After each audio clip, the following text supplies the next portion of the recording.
Sin duda alguna, en México todos recordamos y conocemos a la empresa Televisa.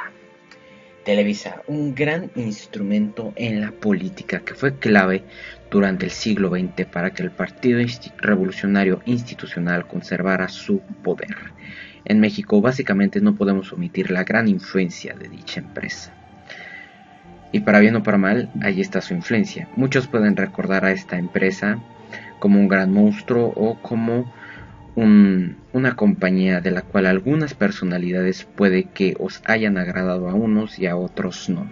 Y una personalidad muy controversial, ya que es admirado por unos y odiado por otros, debido a que, como ya dije, el favoritismo que tenían hacia el partido dominante, pues es sin duda el maestro del periodismo en México, el que ha sido hasta el momento el más galardonado y recordado por todas sus transmisiones, el señor Jacobo Zabludovsky Kraveski, quien incluso recibió numerosos premios internacionales gracias a su trabajo en periodismo.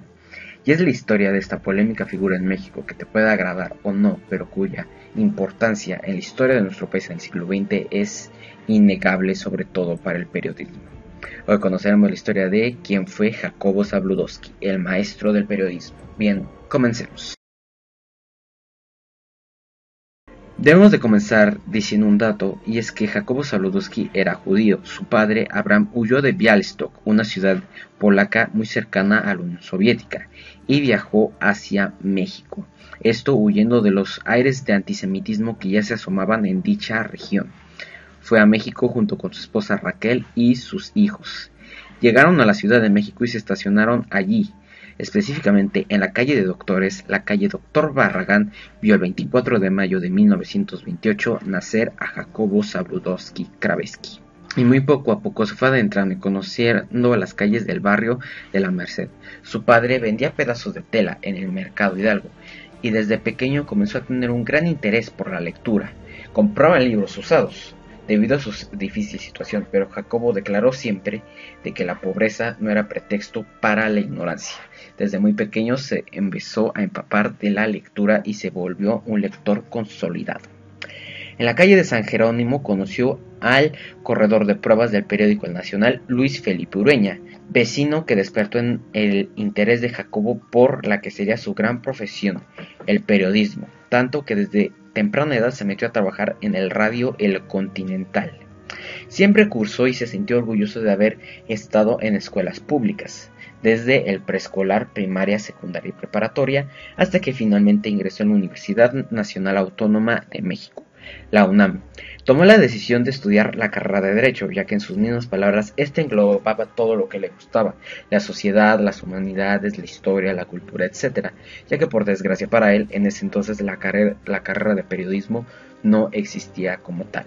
Y fue allí donde conoció a una joven estudiante de nombre Sara, la cual se convertiría en su esposa. Tras graduarse, Jacobo no desempeñó la profesión de abogado en ningún momento, él mismo lo declaró, sino que continuó consolidándose en el periodismo. Fue precursor en 1950 de la llegada de la televisión a México.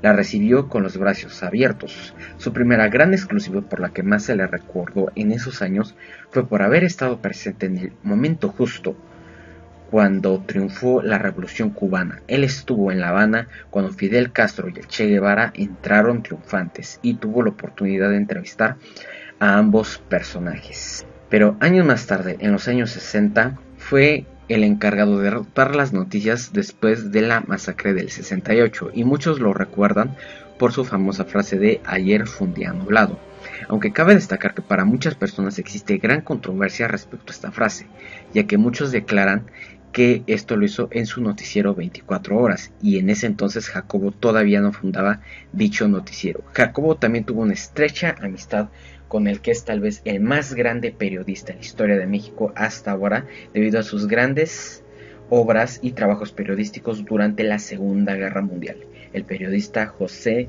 equipajes hierro. Este hombre miró un gran talento en el joven Jacobo Zabludovsky cuando lo conoció y después de un gran reportaje que realizó en Turquía lo contrató de inmediato. Pero sin duda alguna Jacobo se acercó y se consolidó como un alto funcionario en la empresa Televisa.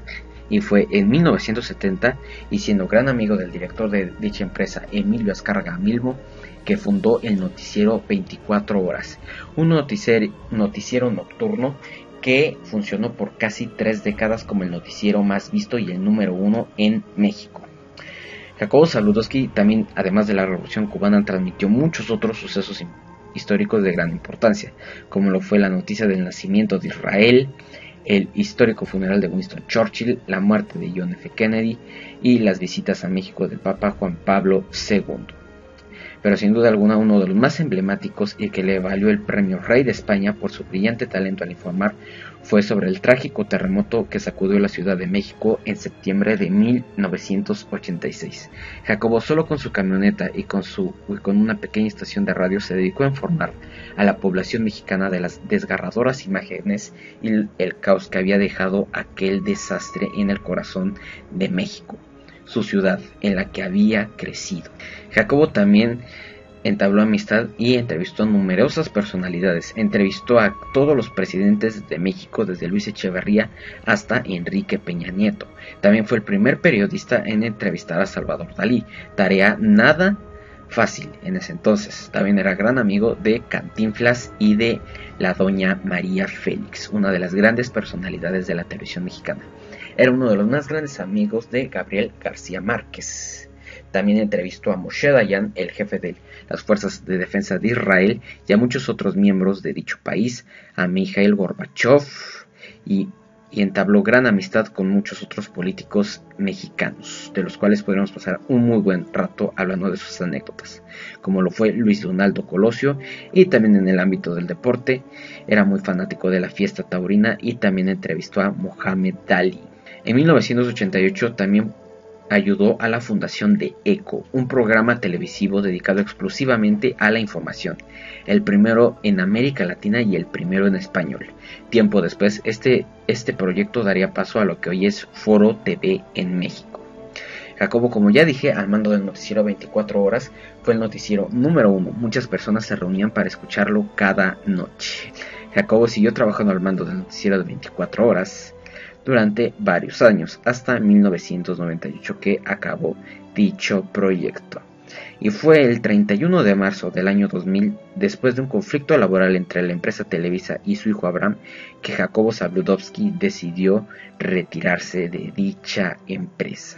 La empresa en la cual había trabajado prácticamente toda su vida. Y regresó a trabajar a los radios, donde había nacido. Él siempre declaró que sentía una gran nostalgia. En su estudio y en su oficina lo tenía alfombrado y abarrotado de gran cantidad de libros, y él siempre decía que eran su verdadera pasión. Aunque también era un fanático de la buena comida, el tango y la fiesta taurina. Jacobo Zabludovsky, como ya dije, siguió trabajando hasta su trágica muerte en el 2 de julio del 2015 en la Ciudad de México. Y esta es la historia de que ha sido uno de los más grandes periodistas, un maestro del periodismo en la historia de México, que sí, puede que haya sido un poco favorable o servil ante las políticas, pero recordemos, al menos aquí en México, que lo que fue la época de dominio del partido PRI, y en especial épocas como lo fue la del Díaz Ordaz en el 68, la de Luis Echeverría, no se podría dar mucho lujo de crítica hacia el gobierno si no querías que a ti y a tu familia te fuera mal. Tenemos el caso del periodista Julio Scherer García, a quien Luis Echeverría ordenó expulsar de todos sus trabajos y de su propio periódico.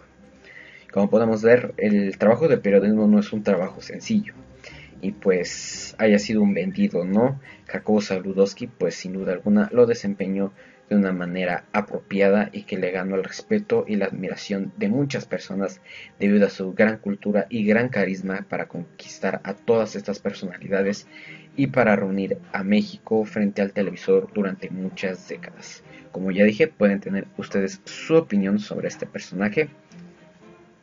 y me la pueden expresar en los comentarios. Déjenme saber qué opinan de este personaje, qué opinan de su amistad. Les invito a ver las entrevistas que ha realizado con muchas personas, como la que hizo a Dalí, la que hizo a Colosio y la que hizo a Cantinflas. Las pueden encontrar en YouTube. Y pues sin más que decir, díganme de qué otro personaje, ya sea de México o de alguna otra parte del mundo, les gustaría ver un video. Yo tenía desde hace tiempo ganas de hacer ese video sobre Jacobo, porque la verdad, para bien o mal, desde que era niño, tuve la oportunidad de todavía verlo un poco. Y pues sí debo decir que me agradaba el enorme nivel cultural que tenía este hombre. Como ya dije, es una personalidad muy polémica, pero sí es trascendente, eso no hay que negarlo. Sin más que decir, nos vemos hasta el próximo video. Adiós.